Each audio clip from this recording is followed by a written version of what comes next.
¿Quién ganaría entre Pennywise, el payaso bailarín, y la cosa del otro mundo? Porque este no es un BC cualquiera, no es Batman contra Superman, no es Freddy contra Jason. Esto es algo completamente diferente.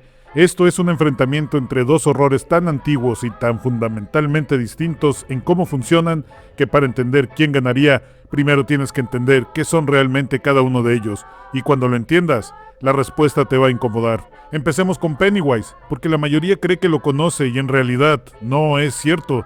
La mayoría cree que lo que ves es lo que hay, que esa figura de traje plateado y cabello naranja es el monstruo, pero eso es exactamente lo que él quiere que pienses, porque el disfraz de payaso es solo la máscara que elige para acercarse a los niños. Los niños le temen a esa figura de manera instintiva, y si ya tienen miedo, antes de que empiece a atacarte, la carne ya lleva condimento, porque él mismo ha dicho que el terror sazona su alimento, que el pánico hace que la carne de sus víctimas tenga mejor sabor.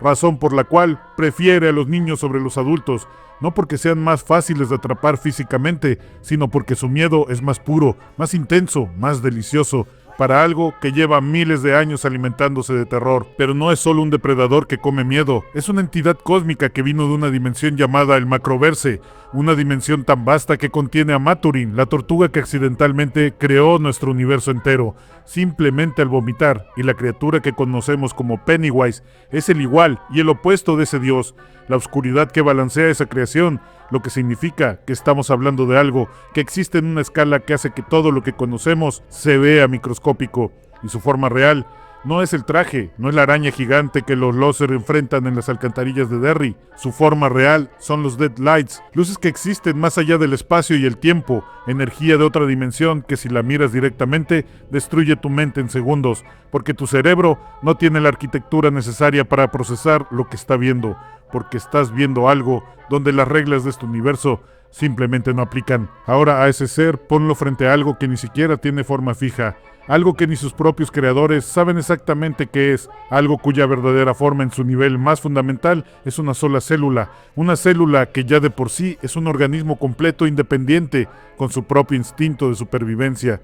Algo que lleva posiblemente millones de años viajando por el espacio, absorbiendo formas de vida en cada planeta que visita, acumulando características de miles de especies distintas, de manera que la figura deforme y aterradora que los noruegos encontraron congelada en la Antártida probablemente ni siquiera era su apariencia original. Eso que desenterraron con dos caras fusionadas ya era el resultado de haber consumido a la tripulación alien de la nave que la transportaba, y antes de eso, quién sabe qué era, quién sabe cuántas formas había tenido, cuántos planetas había vaciado de vida antes de estrellarse accidentalmente en la Tierra hace más de 100.000 años. Lo que hace a la cosa diferente a cualquier otro monstruo que el horror haya producido es esto: con un solo contacto físico, sus células empiezan a devorar y replicar las del huésped hasta reemplazarlo completamente, copiando la cara, la voz, los recuerdos, las cicatrices, las manías, los miedos. Una imitación tan perfecta que ni siquiera los perros detectan que algo está mal, hasta que la piel empieza a despedazarse y los tentáculos salen desde donde antes era tu compañero de trabajo. Y cuando los científicos calcularon qué pasaría si esa cosa saliera de la Antártida y llegara a zonas civilizadas, la conclusión fue que toda la humanidad estaría infectada en menos de 4 años,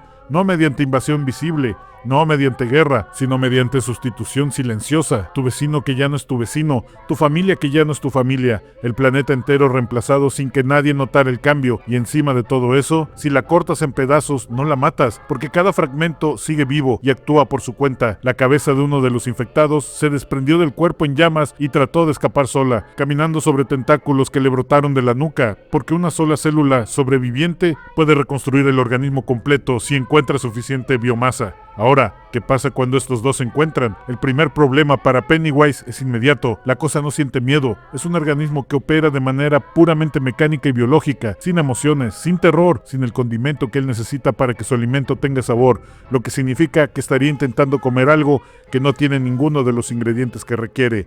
Y eso debilita su motivación, porque él no ataca por instinto de supervivencia puro, ataca para comer, y esto no es comida que le interese. El segundo problema es más serio. La cosa no tiene miedos que explotar, no tiene fobias que copiar, no tiene traumas, no tiene nada que pueda convertir en arma psicológica, y sin ese arsenal, Pennywise es considerablemente menos letal, porque su método depende de que la víctima coopere con su propio terror. Pero ahora, Viene el problema del organismo antártico y este es el más interesante de todo el BC. La cosa asimila biología, ADN, células vivas y el cuerpo físico que Pennywise usa en forma de payaso tiene biología, tiene tejidos asimilables, lo que significa que en teoría podría intentar infectarlo. Y aquí es donde el enfrentamiento se decide, porque si ese organismo toca el cuerpo físico y empieza a absorberlo, Pennywise simplemente abandona ese cuerpo, porque el traje de payaso no es él, es solo el vehículo que eligió ese día.